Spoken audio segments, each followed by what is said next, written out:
everybody, welcome back to the channel, Just Justin Collects. Well, I feel like we blinked, and we're already right at the halfway point, almost to the halfway point of 2025, and you know what that means. We gotta have some retrospective, we gotta look back a little bit on what we've gotten so far this year. Now, I'm not talking pickups, I'm talking a top 10 list. I know we're only halfway through the year, so this is the top 10. These are my top 10 figures that have been released this year and that I picked up this year so far. There have been a bunch of amazing figures come out so far this year, and I've done a lot of backtracking this year, so I had to go and double check to make sure all this stuff on my list actually came out this year. But without further ado, let's go ahead and get into my top 10 this year. So disclaimer, I don't collect everything, I don't pick up everything, and I have my own taste. You know, we all have our own opinions, so this is just my list, okay? Okay, so let's start with number 10. So my number 10 figure is going to be the Bruce Wayne Build-A-Figure from Wave, I think it's Wave 4? Yeah, Wave 4 of the McFarland Batman Animated Series DC Direct re-releases. So this is the Bruce Wayne Build-A-Figure, and honestly, as an action figure, it's not doing a whole lot. It's a guy in a suit. It's Bruce Wayne in a suit. But it's Bruce Wayne in a suit, right? Right? We haven't gotten, animated 6-inch Bruce Wayne in a suit before. So, and it's perfect, man. Like, he doesn't need to be doing any ninja poses or anything. But, he's pinned on the elbows and the knees. Man, it's nostalgia, right? There is some cell shading, but it's not egregious. It's not like that Wave 1 cell shading on that Batman and Robin. That was awful. So with this, all the different pieces, you get, I think, a couple extra hands. They're around here somewhere. The cool accessory, though, is you get this briefcase that you can put with anybody, but you open it up, and look there. His suit, and that does come out. It's a separate piece, so you can put anything else in this briefcase, too. So for me, with collecting, a lot of it comes back to nostalgia, right? So I don't care who makes what, as long as it's a cool action figure. I missed out on the original DC Direct releases of these Batman Animated Series figures. Are they perfect? No. But it's nice to have a second go at them because they are really expensive on the aftermarket. And what Todd is able to do for us is these Build-A-Figures that were never released in the original line. So, number 10 for me is the Bruce Wayne Build-A-Figure from the McFarland / DC Direct Batman Animated Series. When else are we going to get a Bruce Wayne figure? Mattel? Maybe, but number 10. Now going into number 9. I don't collect a whole lot of wrestling, but I limit myself to a couple of just my favorite wrestlers. And I believe this did come out early this year. This is the ringside exclusive Mattel Ultimate Edition CM Punk. So this is him from Money in the Bank when he won the title and left the company. He blew the iconic kiss. Comes with the title belt. And I can't go deep into wrestling. I can't. But I pick up one here and there. I've got a very small wrestling cube. You can probably see it back behind me back there. I think that's it. Yeah. So this is, pinless arms, which is great. It's got the tattoos except for the iconic Pepsi tattoo that they notoriously can't do. Pins in the knees, but man, they are doing so good with these wrestling figures. This one's got a waist swivel, don't like that.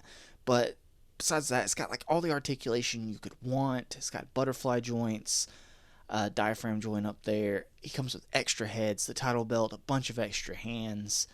This is just a fun figure, man. If you need a CM Punk in your collection, which not everybody does, I know, people either love him or hate him, but if you need a CM Punk in your collection, you cannot go wrong with this one. This one, again, was a Ringside exclusive. It was actually my first time ever ordering from Ringside. So, this is my representation for CM Punk, and this is my number 9 figure so far of 2025. Alright, so number 8 of 2025 so far, it's going to be the Jazzwares Mega Charizard X. So, Blockies burst out into the scene this year, and kind of really showed what Jazzwares should be doing with their figures. But then I got this in hand after getting the Blockies figures.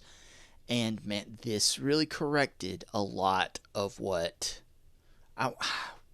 they kind of missed in some of the other figures.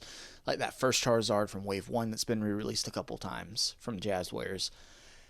You know, it's got pins and everything, and this figure just really corrected that. It's still got pins in the arms, but there are no ugly pins on the legs. It's a lot more seamless. It's a bendy wire tail right here. The wings are new. I really like the blue paint on these flames. And just, this is probably the best figure Jazzwares has done for Pokemon. And this is like the Pokemon Select / Trainer Team series line that's a Target exclusive now. This thing has great articulation, and it just really pops on the shelf. I've got him on this flight stand, flying. Of course, these don't come with any accessories, but what accessories do you need Pokemon to come with besides maybe an attack effect? But they come with the flight stand, so that's cool. And it does have like several points of articulation on the flight stand. And his articulation's good. You got knees, you got double jointed elbows. The tail does have a joint up here, plus the bendy wire through. The wings have a point of articulation down here, and like in the middle, you've got some really good neck movement where he can look completely down, completely up. Of course, turn side to side. The jaw is articulated. It's not going to close all the way because of that flame effect in there. But man, this is just a perfect Mega Charizard X until maybe Blockies does a Mega Charizard X. So I've got to think they're doing Mega Charizard Y at some point. They've got to. Why? Because, you know, why not, right? So, my number 8 figure so far of 2025 is the Mega Charizard X from Jazzwares Pokemon Select Trainer Team Series Target exclusive line. Yeah. So, moving on to number 7. And this is a company that I justifiably gave a lot of crap to last year.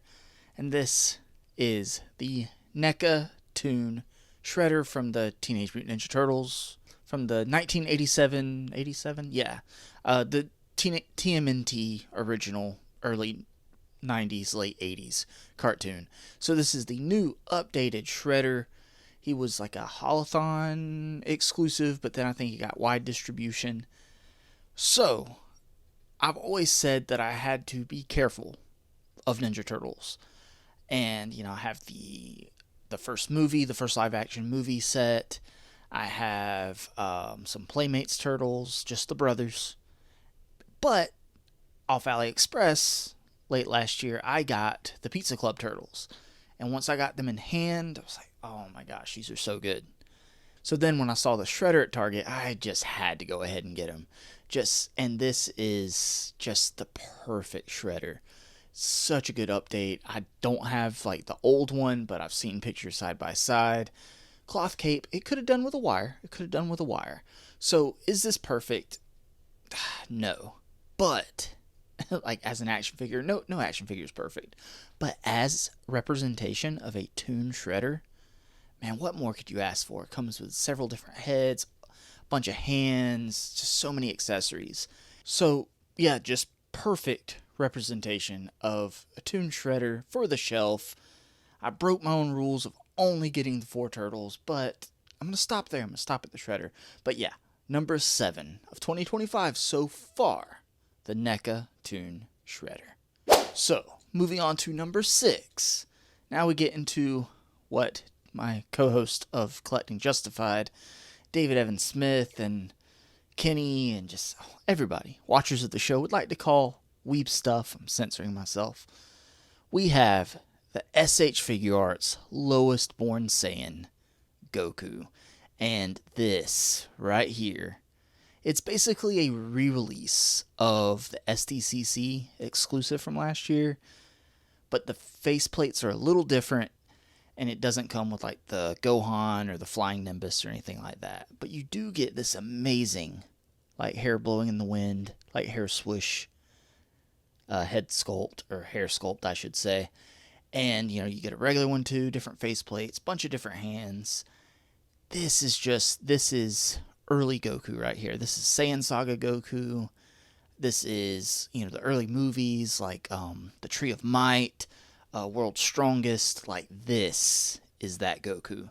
These face sculpts are amazing, and it's still in the 2.0 body, right? Not 3.0 body yet. They're coming. But man, this is, I had to have it. This is a general release, Target and Walmart exclusive in the States, that $35 price point. And it's just a great figure. So that's why it is my number 6 of 2025 so far. I think it's going to stay on the list. It might even go up. And since we're talking about nostalgia, let's go ahead and get into my number 5 figure so far of 2025, the Jada Toys Tony the Tiger. So, you know, we've never had Tony the Tiger action figures, never had serial action figures, but here comes Jada Toys giving us something we didn't know we needed. This action figure is amazing. It takes everything they set up with the Chester Cheetah figure, just improves on it tenfold. The different points of articulation, the way they just did everything, double jointed pinless elbows, single jointed knees, but that doesn't matter. You got swivel and a hinge at the tail. The tail can help balance him since he is a little top heavy, you know, just the proportions. It comes with, you know, the box of cereal right here, which looks amazing. It's, you know, a solid piece of plastic. The basketball with a separate spinning effect you can put on there. Several different hands, a bowl of Frosted Flakes, which kind of looks like mac and cheese, a spoon, and I think the biggest gripe I would have with this figure is that he doesn't come with 2 fisted hands. So he comes with an assortment of hands, but he really needed, he either comes with a left one or a right one. He doesn't come with the other one. So that's my biggest gripe. Also, watch out for the whiskers. Like, his whiskers can fall out or be easily pulled out. Oh yeah, and the soft goods scarf or handkerchief, whatever you want to call it. And it says Tony on it. This is just amazing. Great figure. I highly recommend it. Jada Toys is killing it with Street Fighter and their mascots, and Scooby-Doo's coming out, and they're doing such a great job. Keep up the good work, Jada. So Tony the Tiger is my number 5 figure of 2025 so far. Alright, so number 4, if you're a watcher of this channel, you watch Collecting Justified every Saturday night at 8:45 p.m. Eastern Standard Time. This next one, it shouldn't surprise you at all that it's in my top 10. It might surprise you that it's not in my top 3. It is the McFarland Toys DC Multiverse Glow in the Dark Captain Carrot. This thing is, I just love the Captain Carrot mold. I love the Captain Carrot figures. I've got the platinum, I've got the regular one, now the glow in the dark one. I got 2 of them. It's just great. I love the, you know, it's different colors. The glow feature works on it very well. I'll put a picture on here because it won't show on camera, but I'll put a picture in the video right here so you can see how well it glows. And it's just such a fun figure. My only gripe is that he could have took this opportunity to give it a cloth wired cape. Come on, Todd. Give us another repaint of this mold before you lose the license, right? Give me like a blue Captain Carrot with a cloth wired cape or something, or just re-release the regular Captain Carrot with a cloth wired cape and maybe a carrot accessory or something. Love this figure. I knew nothing about the character before McFarland started releasing these. Since then, I've done, you know, went back and looked at it a little bit, but the figure itself just made me fall in love with the character. It's just so goofy, so dumb, so fun. Different expressive hands, the ears articulate, he's big and bulky. It's just fun. How can this not be fun? And the glow-in-the-dark feature to add on top of it, mwah, chef's kiss. You can say what you want about McFarland, but when he makes a good figure, he makes a good figure. Are they all good? No. But are some great? Yes. So, number 4 of 2025 so far, the McFarland Toys DC Multiverse Glow-in-the-Dark Captain Carrot. Go get you one. We are getting into my top 3.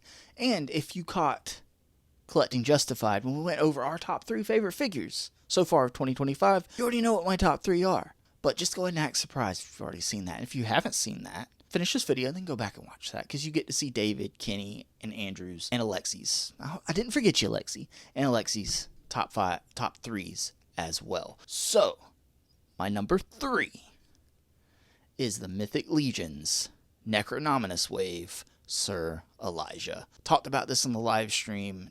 This is just a perfect toy. This is a perfect action figure. Cloth goods. The bottom half, all this is wired, so you can like move it around. The paint, just all the details. You say what you will about Mythic Legion's articulation, and they're getting better. But these knights, like in armor, how well do you really need them to move past what these do? It's fine. They get good range for a guy in armor. Just the chainmail looks great. He comes with an extra helmeted head. And, of course, on top of this amazing face sculpt right there, it's a face plate. You take that off, it comes with a skeleton face plate that looks amazing as well. It comes with a dagger, a sword, this hammer, shield. I wanted to display him on the shelf holding as much of his accessories as possible. Figure is fun. Mythic Legions are dangerous, because they are so good. And I have to limit myself, but if I could go all in, man, I would. These things are great. This figure is great. So good, it hasn't made its way into my Mythic Legions cube back there. Since I got him earlier this year, he's been either on my desk or on the shelf right next to my desk where I can just pick him up and mess with him. He is so good. You know a figure is good when it's been months and he hasn't made his way to like a home on the shelf yet. If you love swords and sorcery, if you haven't gotten this guy for some reason, just get him. Get 2, because you got the different heads and the different face plates. So, number 3 of 2025 so far, the 4 Horsemen Necronominous Wave Mythic Legions Sir Elijah. Alright, so getting into number 2, we're going back towards nostalgia, right? We took a left turn, Captain Carrot and Mythic Legions. Number 2 is a newer company. It is Blockies. And none other than Charizard. One of the best Gen 1 Pokemon to exist. So, these are action figures. They're like Build-A-Figures. Don't let them intimidate you. Kind of like model kits, but you just snap them together. Build-A-Figures, and man, I'm so excited for what Blockies is going to do with going forward with Pokemon. The tail pops off pretty easily. But he's articulated as good, if not better, than any other Charizard on the market. No ugly, unsightly pins. He's got like a nice matte finish to him. He sits on my Pokemon shelf right next to my SH Figuarts Blastoise, and they go perfectly together. This looks so much better than the Jazzwares Pokemon Select Charizard. Love that figure. I've loved that figure since I got it, but this quickly replaced it as my favorite Pokemon figure on the shelf, my favorite Charizard on the shelf. And like I said, it just looks perfect next to that SHF Blastoise. If they do Blastoise in the future, hopefully it's just as good. I'll sell my SH Figuarts if it's better than that. I'm super excited for what Blockies has coming in the future. They've released 4 like kind of deluxe size Pokemon, and so far there's been 2 waves of 6 of the little guys. On top of that, you get the bases with like these effects. The bases are modular. He comes with a Fire Blast effect and a Flamethrower effect. If you're a Pokemon fan, if you like Charizard, do yourself a favor, get this. They're around like $20 on AliExpress. Might be a little more now. They are coming to the States, so you'll be able to find them statewide if you don't want to find them on AliExpress. I'm not sure what the US price point's going to be yet. Probably it's going to be somewhere between $18 and $30. So that's a guess. Great figure. Do yourself a favor. If you like Pokemon at all, go get yourself a Blockies Charizard. Alright guys, so we're getting into my number 1 of 2025 so far. So far we've had Pokemon figures. We've had a Mythic Legion. We haven't had any Marvel Legends, which is crazy. We've had a couple DC figures. We've had wrestling. Had a Tony the Tiger. What could possibly be my number 1 figure of 2025 so far? And I'm a little biased because it's nostalgia. I wouldn't say purely based on nostalgia, because it is an amazing looking figure, but it's something that growing up I played the card game. I never thought we would ever get good action figures for it, and it is the SH Figuarts or Monster Arts, SH Monster Arts Dark Magician from Yu-Gi-Oh! So it comes with this awesome stand, couple different face sculpts, face plates I should say. You can change out the hair, different hands, this attack piece, the staff. It is a rubber like skirt, but It doesn't bother me. It gets out of the way enough and it's pliable. This is a perfect Dark Magician figure. This is everything I would have ever wanted out of Yu-Gi-Oh figures. So SH Figure Arts, SH Monster Arts, however you want to say it, they've done Blue Eyes, they've done Red Eyes, and now Dark Magician. Now they are doing a Yugi, a Yami Yugi, in the actual Figure Arts, not Monster Arts line. So going forward, I hope we get like a Buster Blader, a Summon Skull. I know I'm talking weeb stuff here. I'll just keep this line going. On top of that, you got Revoltech doing Yu-Gi-Oh figures as well. But this is just perfect. It's pretty big. You know, if he's up on a stand, but I can put the Sir Elijah next to him. You see, like, Mythic Legions scale pretty big. And if they're standing next to each other, the Dark Magician's a little taller. So he's pretty big. He's, like, lanky. The articulation on him is great. It is just perfect representation. If you're a Yu-Gi-Oh fan, do yourself a favor and go pick this guy up. You won't regret it. My only gripe is when he's next to Blue Eyes or Red Eyes. The dragons should be bigger than him. I almost wish they would have scaled him maybe a little smaller, just a little smaller, and scaled the dragons a little bigger. But they all look great. They're all great figures. I love them, whether it be for nostalgia or the fact that it's just an amazing figure. It's a little bit of both, to be honest with you. My favorite figure of 2025 so far is the SH Monster Arts Dark Magician. But guys, that is my list, my top 10 of 2025 so far. Now, there's still a lot more coming out this year. We're only just now at the halfway point of the year. So, is everything going to stay there? Maybe, maybe not. We'll see. Will this guy possibly crack my list? I'm going to possibly do an unboxing or review of this CT Toys Gambit, the Mafex knockoff. So, keep an eye out for that on the channel. Keep an eye out for a new collection room tour coming up. Make sure you're tuning in to Collecting Justified here every Saturday night at 8:45 p.m. Eastern Standard Time. Make sure you're subscribed, like this video, share it out, and stay justified. And until next time, I appreciate you.